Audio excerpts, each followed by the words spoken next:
Shabbat Shalom. This week we encounter a contrast in leadership, a choice which has an impact not only locally, but on the entire world. And the context is a world in chaos, where corruption and violence are so rife that people become inured to it. They no longer even notice it. There is moral breakdown, which starts at the very top and filters down to all levels of society. V'tishachet haaretz lifnei haElohim, v'timaleh haaretz chamas. Genesis 6:11 teaches, the earth became corrupt before God.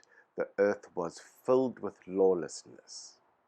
The ancient Torah scholar Chizkuni teaches that the leaders of society set an example of depravity, which did not take long to be copied down, to filter down and to be copied by the people at large. And along the way, they learned to develop ways to avoid ever taking responsibility for anything of any consequence. God looks at this situation and responds with absolute despair. Imagine a disappointment so severe that upon seeing how much one's own creation has gone awry, one chooses to completely destroy it and start all over again. Those of us who've ever painted a picture or constructed with clay or with other materials, we might think that we've got a vague inkling of what this feels like. But in reality, we cannot even come close. Consider rather what it must be like to be a parent whose sorrow at what they see in their own children is so excruciating that they resolve to end the very life which they have created. Now that is a reality that begins to approximate God's response to the state of the world, that brings God right up to the edge of total and utter destruction, or Holocaust, a term with which we Jews are familiar. And this is what almost comes to pass within a hair's breadth, except that God stops just short of this, deciding that there is actually one single individual on earth who, together with his family, is capable of providing the necessary leadership to those humans who are yet to be born. Anyone else is already so irredeemable and would only contaminate and corrupt those who might follow in their path. And so God chooses Noah, whose name means comfort. Noah brings God comfort.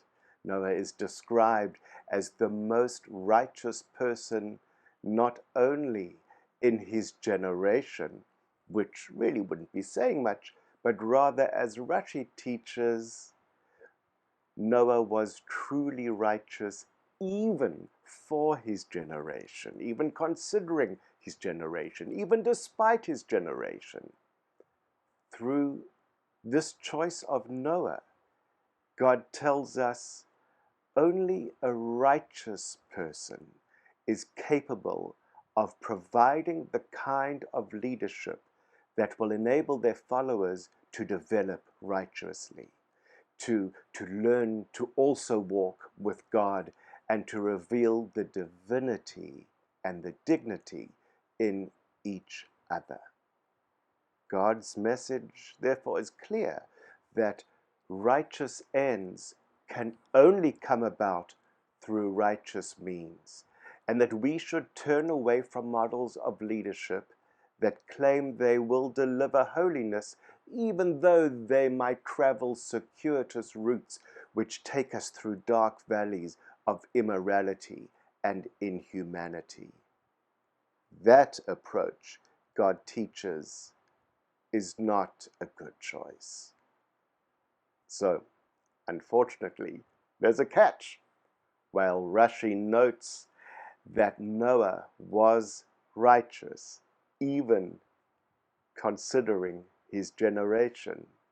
He then goes on to say that there are others who saw him or understood it to mean that he was only righteous relative to everyone else in his generation, but that if he were judged against the backdrop of any other generation, well, he'd be no great shakes, which is their way of saying that had Noah lived in Abraham's generation, he probably wouldn't have stood out all that much. Which is to say that while Noah had his strengths compared to Abraham, he was just meh. And this comparison between the character of these two leaders is what got the ancient rabbis really excited. Who is the better leader, Noah or Abraham? No contest. Yes, it's true that Noah was the most righteous person in his generation, that he alone could be trusted at that time to follow God's orders, to build the ark, to give humanity a fresh start. But had Abraham been alive, well, he would have wrestled with God. He would have taken God on, arguing with him, fighting to save creation because of the merit of maybe some possible other good people who were alive at the time, but who just weren't known yet, as happened in the later episode of Sodom and Gomorrah.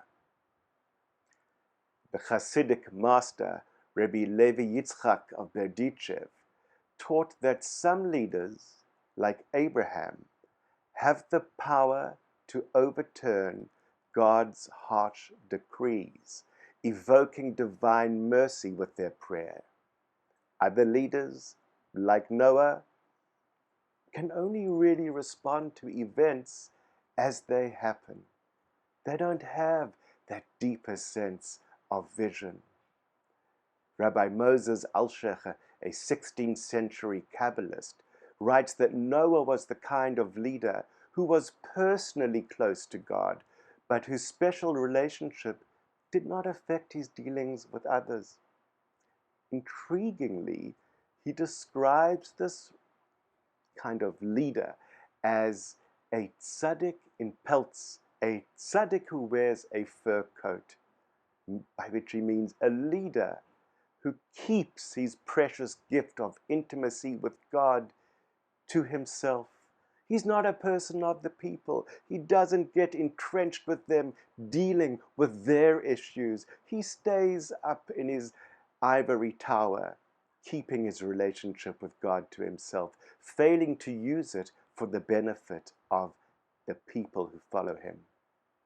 Rabbi Alshech tries to get inside Noah's mind, and he writes, he was commanded by God to build an ark.